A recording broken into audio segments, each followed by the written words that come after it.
C'est par la foi qu'il vint s'établir dans la terre promise comme dans une terre étrangère, habitant sous des tentes, ainsi qu'Isaac et Jacob, les co-héritiers de la promesse. Herman Dewey, artiste comédien et artiste musicien gospel. La foi sans les œuvres et la foi avec les œuvres. La foi. Car il attendait la cité qui a de solides fondements, celle dont Dieu est l'architecte et le constructeur. Voilà la foi. C'est par la foi que Sarah elle-même, malgré son âge avancé, fut rendue capable d'avoir une postérité, parce qu'elle a cru. Il y a croire, il n'y a pas foi sans croyance, il n'y a pas foi sans croire. Sarah a accouché ayant 90 ans et Abraham en avait 100. Et c'est lorsqu'ils avaient 75 ans, c'est lorsque Abraham avait 75 ans que Dieu lui a parlé de quitter. C'est ça, de quitter là où il était, sa patrie, et d'aller s'établir dans un lieu étranger, selon la volonté de Dieu.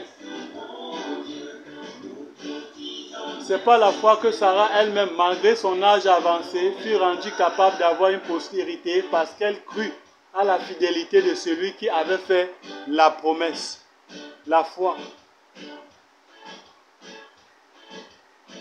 C'est pourquoi d'un seul homme, déjà usé de corps, naquit une postérité nombreuse comme les étoiles du ciel, comme le sable qui est sur le bord de la mer et qu'on ne peut compter.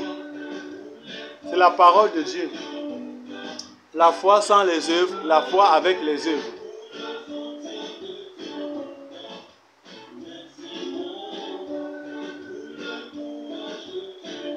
Si quelqu'un dit qu'il est grand, il faut les œuvres de la grandeur dans sa vie.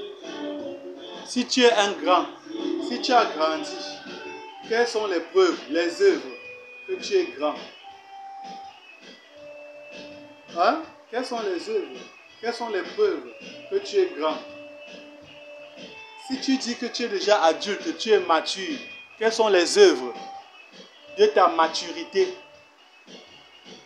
Quelles sont les œuvres de ta maturité?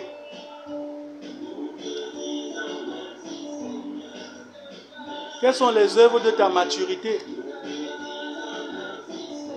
Si tu dis que tu es sage, quelles sont les œuvres, les preuves de de la sagesse dont tu dis avoir? Si tu dis que tu es sage, quelles sont les œuvres, les preuves de la sagesse que tu dis avoir? Je vais te parler de la sagesse, de la vraie sagesse, la sagesse de Dieu qui vient d'en haut. Jacques, chapitre 3, à partir du verset 13. On va lire jusqu'au verset 18. La sagesse, si tu dis que tu es sage. Lequel d'entre vous est sage et intelligent, qu'il montre ses œuvres par une bonne conduite avec la douceur de la sagesse. Quelles sont tes œuvres de la sagesse? Quand tu dis être ceci ou cela, il faut les œuvres, il faut les preuves. Quand tu dis avoir ceci ou cela, il faut les œuvres, il faut les preuves. Si tu dis avoir le Saint-Esprit, Galates 5:22 parle des fruits du Saint-Esprit. On doit avoir ces fruits-là dans ta vie, jour et nuit, jusqu'à la mort. Nous parlons de la sagesse. Si tu dis être sage, on doit avoir les œuvres de la sagesse. Mais si vous avez dans votre cœur un zèle amer et un esprit de dispute, ne vous glorifiez pas et ne mentez pas contre la vérité. Cette sagesse n'est point celle qui vient d'en haut, mais elle est terrestre, diabolique, charnelle. Alors quand le démon t'anime, tu dis que tu es sage. Il n'y a pas Dieu, tu es seul. Car là où il y a un zèle amer et un esprit de dispute, il y a du désordre et toutes sortes de mauvaises actions. Il n'y a pas la sagesse du Seigneur, on dit l'esprit de sagesse. La sagesse d'en haut est premièrement pure, ensuite pacifique, modérée, conciliante, pleine de miséricorde et de bons fruits, exempte de duplicité et d'hypocrisie.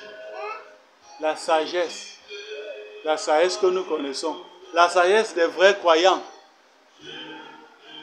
la sagesse des vrais hommes de Dieu, la sagesse par l'Esprit de Dieu, la sagesse par le Saint-Esprit. La sagesse. Une pause.